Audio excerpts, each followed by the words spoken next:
dia faly manolotra ny arahaba atsika rehetra mpanaraka tsy tapaka ny fandaharana Jeanne Forêt Santé aty Canada indray ny tenako ny resantsika anio zany dia lohateny iray izay ataontsika zany makadiry dia makadiry tokoa eo amin'ny fahasalamantsika olombelona dia ny asan'ny siramamy zany eo amin'ny taova atsika olombelona izany hoe ny siramamy dia afaka mandravarava zavatra maro dia maro tokoa ato amin'ny vatantenatsika olombelona izay tsy fantatritsika zany zavatra izany fa misoko mangina araky ny efa nazavaiko teto tamin'ny fandarana iray izay mitondra ny lohateny hoe les 7 épines de la rose ka ny momban'ny siramamy zany no hoadiaditsika bebe kokoa zany androany satria dia ohatrin'ny fidorohana zava-mahadomelona na ny drogue zany ny fandraisana siramamy be loatra. Ny anomboantsika azy angamba zany dia misy tantara kely zany momban'ny siramamy no anomboantsika azy. Raha ohatra zany ka araky ny tenin'ny docteur Stephen Gailand dia ny teny izy hoe il n'y a probablement aucune maladie aujourd'hui qui cause une souffrance généralisée, tant de mauvais rendements et de perte de temps, tant d'accidents de foyers brisés et de suicides que l'hypoglycémie. Dino tenenina amin'izay zany dia maro mihitsy zany ny zavatra izay miseho amin'ny fiainantsika andavanandro izay avy amin'ny vokatry ny fihinanana ny siramamy be loatra zany kanefa dia tsy fantatry ny sarambabem-bahoaka izany zavatra izany satria natao fotsiny ara hoe ny korotana izay misy eo amin'ny fiarahamonina, ny korotana izay misy eo amin'ny fianam-pianakaviana sy ny zavatra maro, ny accident, ny loza mpifamoivoizana matetika zany rehefa natao ny fikarohana dia avy amin'ny fihinanana siramamy be loatra zany. Misy koa zany ny filazan'ny psikiatra iray izay atao hoe Harvey Ambrose dia ny fomba fisehoan'ny tsy fahazakana an'io siramamy io izy dia eo ny farerahan-tsaina na ny dépression nerveuse zany ny anxiété zany hoe ny anxiété zany dia ilay karazana fikorotana-tsaina izay miteraka tebiteby tsy fatapiaviana. Eo ihany koa zany ny phobie na ny fatahorana ny petrakarery ohatra, ny fatahorana izay tsy fatapototra, fatahorana biby, eo ihany koa zany ny farerahana be dia ny toe-tsaina izay mora tesitesim-poana, eo ihany koa ny tsy fahitana tory, eo ihany koa ny karazana allergie, ny migraine na ny aretina-do zany ireo zavatra rehetrarehetra reo zany dia avy amin'ny tsy fahazakana siramamy. Eo ihany koa ny izay ataontsika hoe zany hoe farariana eto amin'ny tratra zany dia ny marary kibo matetitetika koa zany ny olona tsy mahazaka ny siramamy. Dia eo ihany koa ny fisotroana ny alcool zany sy ny fidorohana zava-mahadomelona. Araky ny teniny zany dia hoe ny sucre ozy izy ny aretina avy any amin'ny siramamy dia tsy mamono ozy izy kanefa dia ohatrany hoe mahate hamono tena satria tsy metimety mihitsy zany tsy metimety mihitsy ny faharenesan'ny olona anankiray ny tenany zany mandritry ny androm-piainany iray manontolo. Araky ny filazan'ny Daniel Starenky indray io dia conférencière sy mpampianatra zany. Araky ny fikarohana izay nataony dia ny hoe ny siramamy zany ozy izy dia manana tantara izay ataontsika zany hoe maloto ka mitondra ny ataontsika zany hoe ngambany hoe malédiction na ozona avy amin'io tantara io, satria ny tantarany siramamy zany a dia nisy 13 millions na africain zany a izay nentina zany niala any Afrika, izay napijaliana nentina tao anatin'ny sambo atao hoe négrier zany a, dia na nentina ohatran'ny biby zany a ireo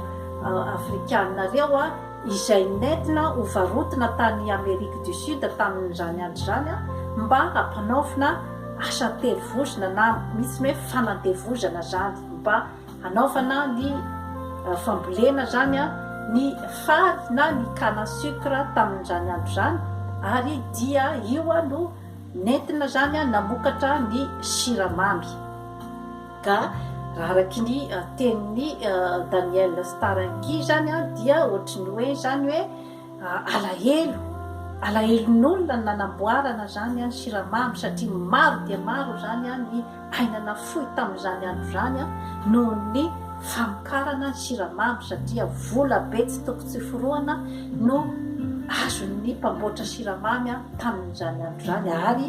andraky 10 androany. Rehefa natao zany a ny fanadihadiana dia i docteur Briant zany a dia nilasa fa misy ny Amerikanina iray ozy izy a, izay ataontsika hoe classe sociale moyenne zany ozy izy a, dia ao anatin'ny ray taona zany a dia mihinana 80 kilao na siramamy, 9 kilao ny sirop de maïs, misy siramamy daholo io a, 420 kilao ny graisse sy ny huile zany ny zavatra matavy, dia 20 kilao ny ronono, ary 20 kilao ny fromage, dia 7 kilao ny beurre, dia 570 kilao ny lafarine izay misy gluten zany, ary dia 13 kilao ny atody, ary 20 kilao fotsiny ny fruit hoaniny mandavataona, ary 20 kilao ny légume, 7 kilao fotsiny ny céréales sy ny maïs, dia ny 20 kilao ny ataontsika hoe ny légumineuse na ny reny ohatra hoe ny tsaramaso, ny petit pois ohatran'izay zany a, ny voanjo, kanefa reny zany ny zavatra tena ilaina zany amin'ny fahasalamana, satria mitondra ny protéine végétale izay tsara dia tsara, ary dia mihinana izy hena be dia be mihitsy zany a, 110 kilo zany a hena zany a no hoan'ny Amerikanina ao anatin'ny classe moyenne anatin'ny ray taona. Hitantsika amin'izany fa tsy mihinana tsara araky ny tokony ho izy zany a ny olona aty amin'ny tany vaventy. Io industrie ny sucre io zany a dia tena miroborobo ankehitriny a, satria dia amin'ireny boîte de conserve reny zany a dia misy ny siramamy izay miafinafina any anatiny any, satria ireo zany a no entina hiconservena ny conserve zany, ary ny siramamy dia ohatrany zava-mahadomely, ary mame zany a karazana fiakinan-doha na ny dépendance, zany hoe raha efa mihinana siramamy zany ianao a, dia iny zany a no mitarika anao a ihinana hatrany, ary dia tsy metimety mihitsy zany a ny olona anankiray izay efa zatra mpihinana siramamy a raha tsy mandray ny siramamy, kanefa dia mandravarava zavatra maro dia maro mihitsy zany a ao amin'ny tenantsika olombelona ny siramamy. Ary io zany a dia ilay mpanetsiketsika ihany koa ny fafinaretana na ny hormone du bonheur, araky ny fanazavaiko eto foana, dia ny sérotonine izany. Ka amin'ny ohatra zao hoe ny indien aty Amerika zany a tamin'ny andro taloha zany a izy a dia tsy nahalalany zany atao hoe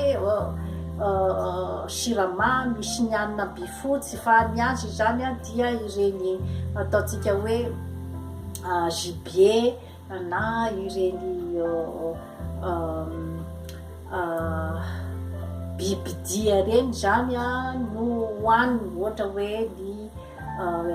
bitro ny ganagana izay alainy rehefa manao lasasy izy zany dia ny trondro dia mihinana koa izy zany a ny voankazo any anaty ala zany ka taloha zany izy a de tena salama de salama mihitsy zany a ny Indien d'Amérique tamin'izany andro zany fa rehefa tonga zany a ny karazana chocolat, ny gâteau, ny sucrerie rehetra dia nanomboka teo zany a nahitana ny diabeta taty amin'ny Amerika Indien d'Amérique ary dia teo ihany koa zany a no nanomboka betsaka zany a ny olona izay a tena matavy zany a amin'ny Indien d'Amérique amin'izao fotoana izao ary indrindrandrindra koa zany a dia ny fisotroana toaka. Ny inona zany no tena hoe olana zany a amin'io a finanana an'io siramamy betsaka loatra io zany satria misy zany a ny atao hoe aretina atao hoe hypoglycémie ka io zavatra io a dia matetika zany a tsy hitan'ny dokotera ny diagnostika satria rehefa manao ny test zany a momba ny diabeta ny dokotera zany a dia maka fotsiny zany izy a ny hoe ny fitiliana amin'ny akapobeny zany a ny hoe misy diabeta ve le olona sa tsy misy dia matetika zany a rehefa tsy misy an'izay zany a de hoe tsisy nefa le olona zany a dia mandreny tenany fa tsy mahazoazo miainy ary tena hoe tsy mety afaka iaina mihitsy zany a ohatry ny olona rehetra rehetra no ireo a karazana sorisory izay a mamizabizana reo karazana aretina mamizabizana azy a atao ny test rehetra rehetra ohatry ny normal kanefa izany zavatra izany a no miseho zany a amin'ny société misy atsika zany a amin'izao fotoana izao ary indrindrandrindra moa zany a aty amin'ny tany vaventy dia maro zany a ireo karazana aretina izay tsy ahita-panafana ary dia mahavalanina tokoa zany a ny karazana ny psikiatra sy ny psychologue satria sarotra dia sarotra ny mitsabo a an'ireo karazan'olona ireo dia nefa rehefa natao ny fikarohana dia ny fanaovana ny ataontsika hoe hyperglycémie orale provoquée na ny HGPO zany a no ahitana fa ailay olona zany a tsy mahazaka ny siramamy kanefa izy tsy diabetika ary ny fitsaboana izay atao dia tsy misy afa-tsy ny hoe alaina tao anatin'ny sakafo ray manontolo mihitsy zany a raha vao resaka ataontsika hoe sucre rapide zany hoe ireo siramamy mahery vaika zay efa nazavaiko tamin'ny fandaharana teo aloha zany ka araky ny filazan'ny docteur Harry Salzer zay psychiatre américain malaza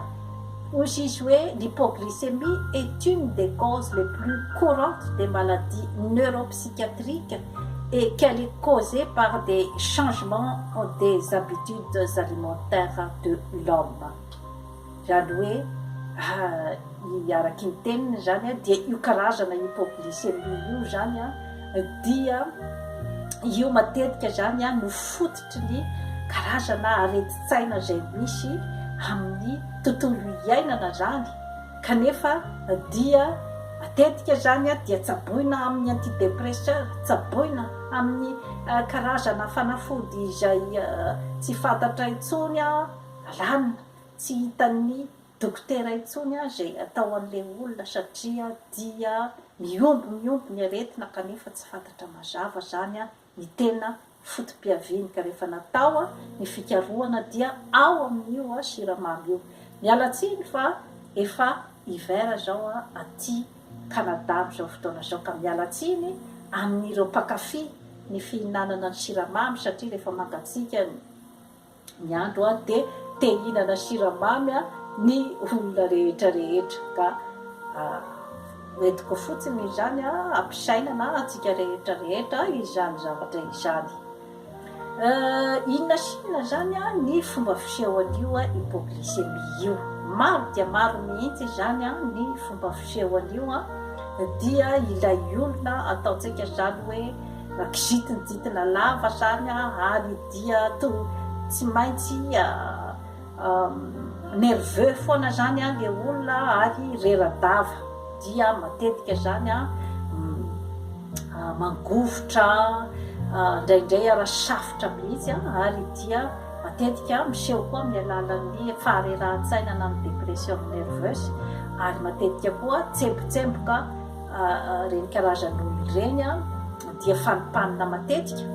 mararin-do matetika voan'ny migraine, ary dia matetika zany mikorotana foana zany ny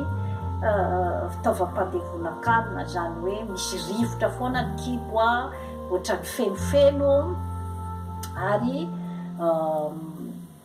misy karazan'olona koa zany ireo karazan'olona ireo dia ilay manana problème foana, isak'izay hitanao izy dia tsy maintsy mahita problème olazay.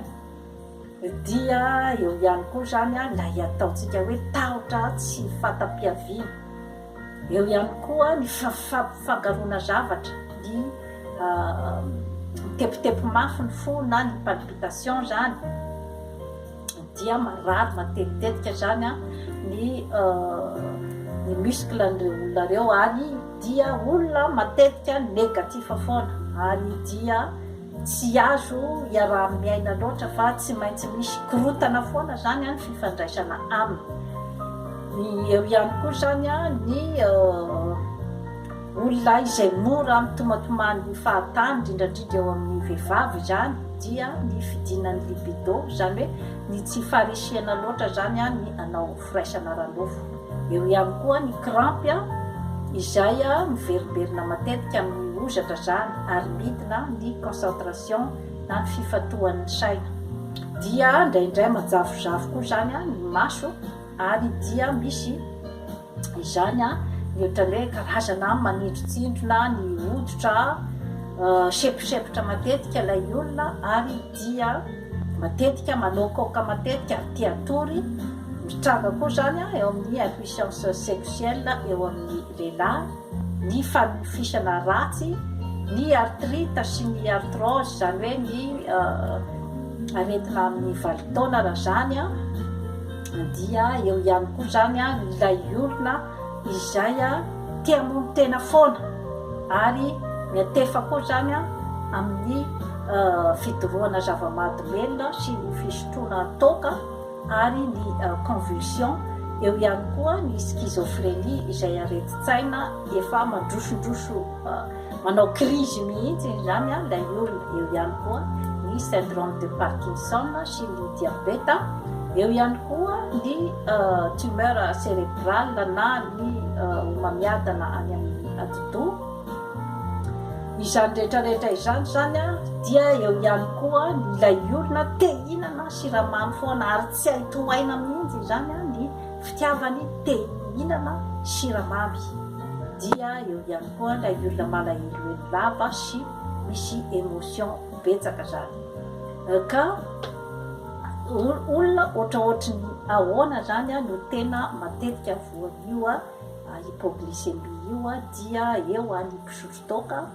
eo ihany koa zany ny mpidoroka zava-mahadomelina, eo ihany koa ny olona matavy,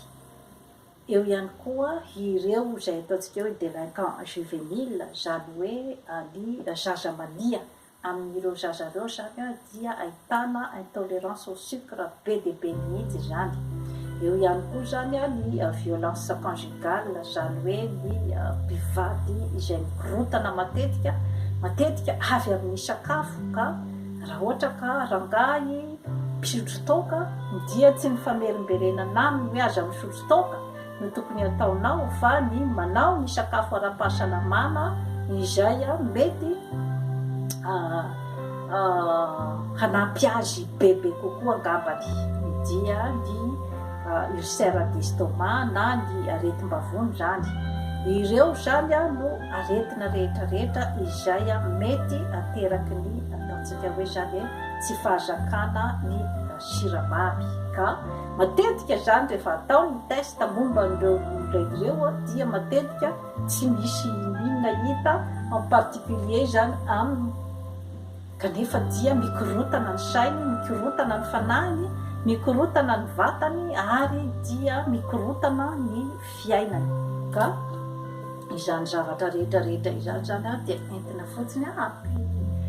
sainanatsika zany a ny hoe aiza ho aiza zany a ny fiatefan'io tsy fahazakana siramamy io. Ka ireto misy mpanoratra zany a izay nanoratra Daniel Starelki zany a dia nanoratra le mal du sucre, tsara dia tsara ity boky ity. Dia misy ihany koa zany a i Daniel Jerkens